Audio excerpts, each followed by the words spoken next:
अभी हमारे पास ज्वलंत मुद्दा आज का डेट में सबका घर में क्या है, सबसे ज्यादा ज्वलंत मुद्दा प्रधानमंत्री आवास योजना। इसको लेकर प्रत्येक पंचायत सदस्य असमंजस्य में है, उसको सुनना पड़ रहा है बहुत कुछ, और साथ ही साथ पंचायत को सुनना पड़ रहा है, तो ये नहीं कि प्रधान को कितना सुनना पड़ रहा होगा। थोड़ा इसको ध्यान से सुनिए। हमारे यह क्षेत्र जायगांव 1, जायगांव 2, दलसिंहपाड़ा जेडीए जायगांव डेवलपमेंट अथॉरिटी के अंदर भी आता है, और यहाँ पे विकास का, डेवलपमेंट का काम कंटिन्यू हो रहा है। साथ ही जेडीए के साथ साथ 3 जीपी जायगांव 1, जायगांव 2 और दलसिंहपाड़ा भी है, तो कई क्षेत्र है। लेकिन इस ठीक इलेक्शन के समय में भारतीय जनता पार्टी का जो केंद्र सरकार अभी प्रधानमंत्री आवास योजना को लेकर उसके लीडरशिप जिस प्रकार से अफवाह फैला रहा है, उसके विषय में भी आप लोग को थोड़ा सा जानकारी होना पड़ेगा, और उसके बाद मैं 2-4 शब्द आज का ज्वाइनिंग के विषय में रखूंगा, उसके बाद अपने बातों को समाप्त करूंगा। प्रधानमंत्री आवास योजना, जो जिनके घर में छत नहीं है या जिसका घर नहीं है, उनके लिए एक योजना है। उस योजना के तहत प्रत्येक बीपीएल परिवार या जिसके घर में छत नहीं है, मैंने घर नहीं है, उसको घर मिलना है। लेकिन प्रत्येक पार्ट में या प्रत्येक बूथ में जो संख्या था 2018 में जो सर्वे हुआ था, वो संख्या घटते घटते अभी 20% हो गया। अगर कहीं पे 300 है तो अभी घट के 60-70 हुआ है। अब पंचायत सदस्य या प्रधान को या समिति को या जो भी इलेक्टेड जनप्रतिनिधि है, उसको जवाब देने नहीं सक रहे कि क्या हो रहा है। आईसीडीएस, आशाकर्मी, प्रशासन, ये लगातार सर्वे के दौरान आ रहे हैं, लेकिन इसको काट कौन रहा है? ये जो लिस्ट है, इसको काट कौन रहा है, और घरों का नाम कौन हटा रहा है, इसको जानना पड़ेगा।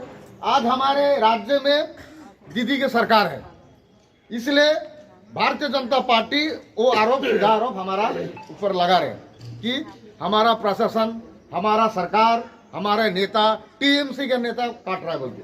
लेकिन सेम चीज आज सिर्फ पश्चिम बंगाल नहीं, भारत के 29 राज्य में है, वहां भी काटा जा रहा है। प्रधानमंत्री आवास योजना यानी कि PMAY, उसको निर्धारण करने के लिए 19 पॉइंट है।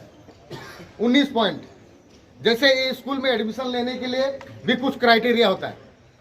बच्चे पहले एक छोटा सा एग्जाम टेस्ट देना पड़ता है, फिर गार्जियन का होता है, इंटरव्यू हो सकता है, उसके बाद वो बच्चा एडमिशन लेता है।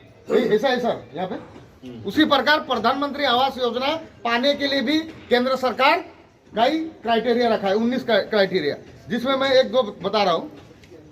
जिसके घर में स्कूटी है उसको प्रधानमंत्री आवास योजना नहीं मिलेगा। जिसके घर में बाइक है उसको प्रधानमंत्री आवास योजना नहीं मिलेगा। जिसके घर में टीवी है उसको प्रधानमंत्री आवास योजना नहीं मिलेगा। जिसके घर में फ्रिज है उसको प्रधानमंत्री आवास योजना नहीं मिलेगा।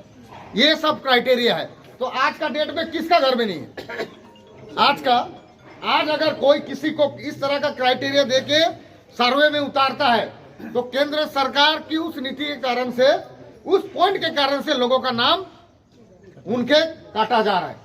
लेकिन उसी केंद्र सरकार का प्रतिनिधि कुछ जो जनप्रतिनिधि इलेक्टेड है या सिलेक्टेड है, इलेक्टेड मतलब MP MLA या उसका कोई पंचायत हो या आपका समिति हो, जिला परिषद हो, या सिलेक्टेड का मतलब उसका कोई मंडल प्रेसिडेंट हो, कोई जिला प्रेसिडेंट हो, या कोई उसका नेतागण हो। आज क्या बोल रहे हैं कि ममता दीदी उसका लगातार गरीबों का घर काटा जा रहा है, गरीबों का नाम काटा जा रहा है, प्रधानमंत्री आवास नहीं मिल रहा है।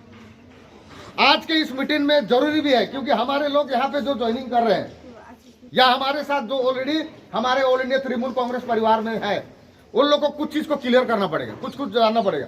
हम लोग कभी क्या होता है, हम लोग कुछ चीज को जानते हैं, लेकिन कभी क्या लगता है कि हमारा सरकार कर रही है, इसलिए हम लोग को चुप रहना। लेकिन नहीं, ये हमारा सरकार नहीं कर रहा है, ये केंद्र सरकार की उस नीति के कारण से, जिसमें गरीब लोगों की क्राइटेरिया को इस तरह से बांटा गया है, जिसके कारण से घर काटा जा रहा है। आज किसका घर में बाइक नहीं है?